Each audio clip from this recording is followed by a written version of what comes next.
All right, everyone, rev up your engines, ready, steady, go. Let's talk about Furiosa that just came out.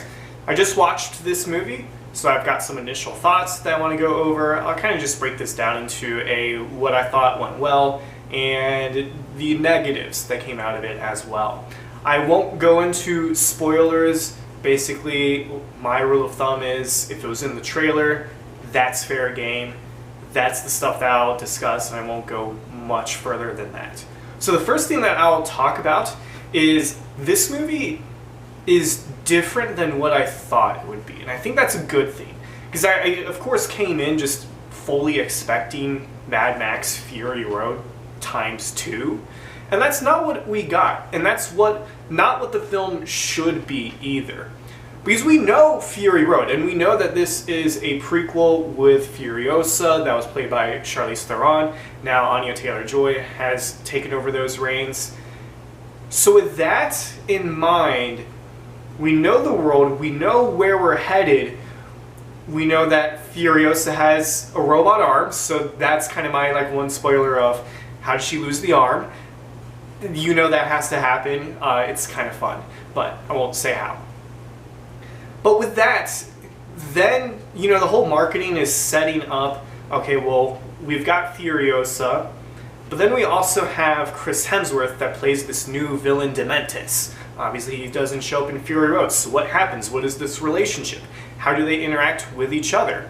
And it makes sense to have this other villain besides Immortal Joe, right? Is that his name? Something like that. The crazy guy villain from Fury Road. But they build up this relationship in the trailer, but I didn't realize to what extent that would actually be. And that's what works so well about this film, is how much we get the growth of Furiosa and how Chris Hemsworth plays into this. Speaking of which, Chris Hemsworth, who plays Dementis in this, he steals every single scene that he's in. He looks at the scenery and he just chews it up. He chews it up like a mama bird feeding her chicks. But he's fantastic.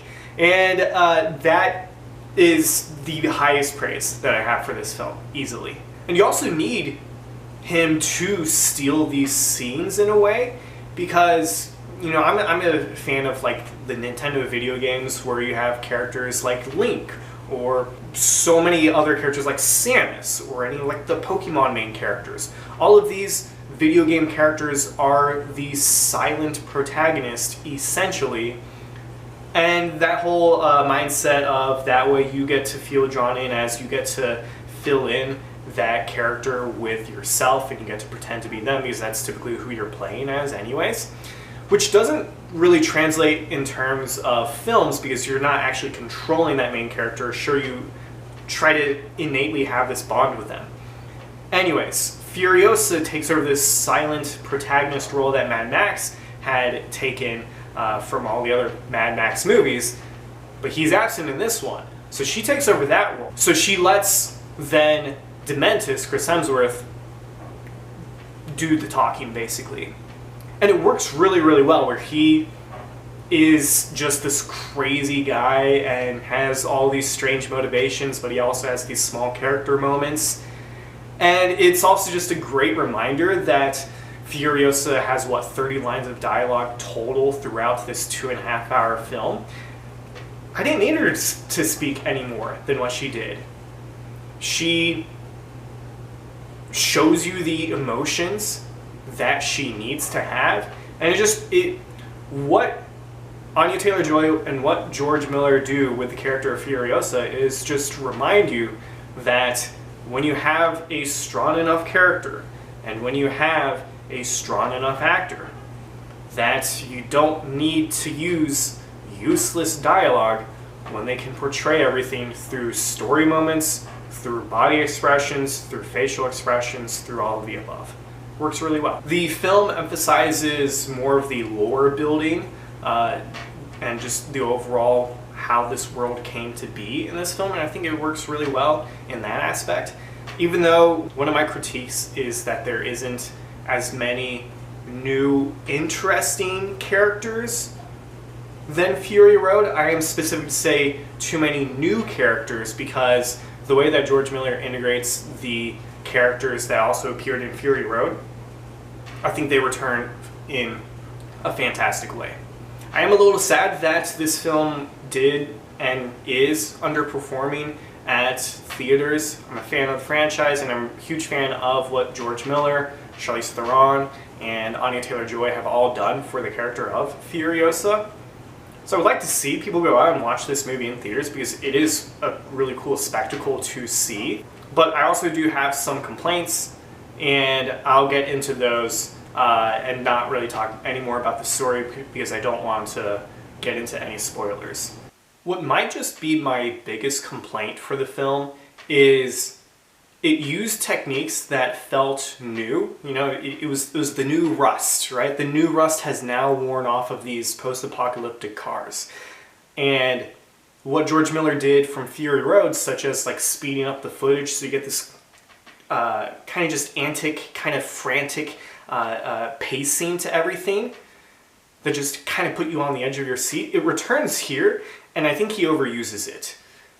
And I understand that there's so many practical car stunts, and in general, I don't know how many of these stunts would actually be performed at full speed. My guess is not many at all. Maybe like when a motorcycle is making a jump, and there are some like cool moments of motorcycles doing cool leaps that you actually have to just be at a high speed to do.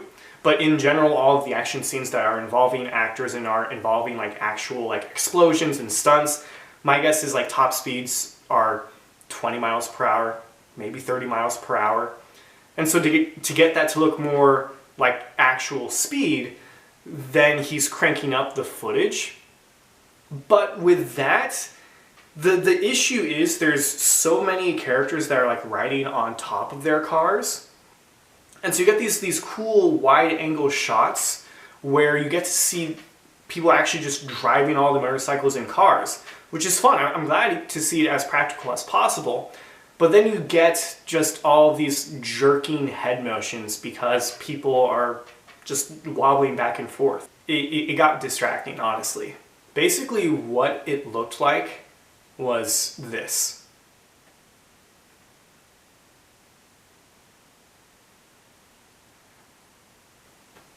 And that was the effect. Now you times that by so much, and there you have it. It's distracting. Going in, I was already kind of aware of this giant 10 to 15 minute action scene on this oil rig, and people are trying to overtake it. It happens later on in the film, so I won't give details. That scene is a masterclass on how to do an action scene from every single perspective. But outside of that, to be honest, there weren't many standout moments. Early in the film, there were some cool visuals and some nice contrasts. But I don't know, I feel like with Fury Road, I can distinctly think of just some like, oh, that was just awesome kind of things. I just didn't really react the same way in this film. I imagine that if you're a stunt person, especially if you're like a car driver or a motorcyclist, then getting onto Mad Max is the dream job, basically. I've heard nothing but good things about working for this production, and it just seems like you could just get to do the absolute coolest stunts. I like also how my critiques also just lay in just these high praises anyways. But with how cool a lot of the practical stuff looks, what was actually a little surprising, and was not the case with Fury Road, was there were a couple of green screen moments that did not look good. This is not a cheap looking movie. This movie looks fantastic. In fact, some of the cinematography is kind of Dune-esque, actually. So it's not cheap looking, but there were still some bad effects that I feel like I need to call out. Overall, I'm kind of going back and forth on this film. I think it's a great franchise. I love what George Miller has done. I think the way that he brings some thematic elements of just dynamic women, of just conservationism, of just cults in general. There's a lot of cool ideas that he brings into his films that does not beat you over the head with any sort of messaging. You just get to sit back and enjoy it and be like, oh, yeah, that's actually like an interesting perspective on the world. And I do like to mention that because I feel like you can look at this film, you can see all just the like white spray paint and the people that like spray the silver stuff and they're like for Valhalla, and there's just crazy looking people, and I'll be honest, there's some some kind of gross stuff in the movie, but that's not what the film is. It's not a cheap thrills film. I feel like some people might get that and might see like Chris Hemsworth Dementis and just see a crazy guy and be like, oh my god, like it's gonna be this kind of movie. And it's not. It's smart, it's well done overall. And I think it went in a cool direction. However, there's also just that part of me that has to compare it to Fury Road, and I just don't see it quite living up to what that film did. It's an unfair comparison in some ways, but it's also inevitable to make that comparison. So all of this to say, it's a really cool movie, lots of great practical action. It rises above what a typical blockbuster will give you, and I do think it's worth seeing in theaters. If I have to give it a score, I'm probably giving it a 7 out of 10. Maybe that fluctuates at some point. I don't see myself going any lower than that. Maybe I come back around and give it a higher rating at some point, but for right now we're sticking with a 7. I'll see you for the next one.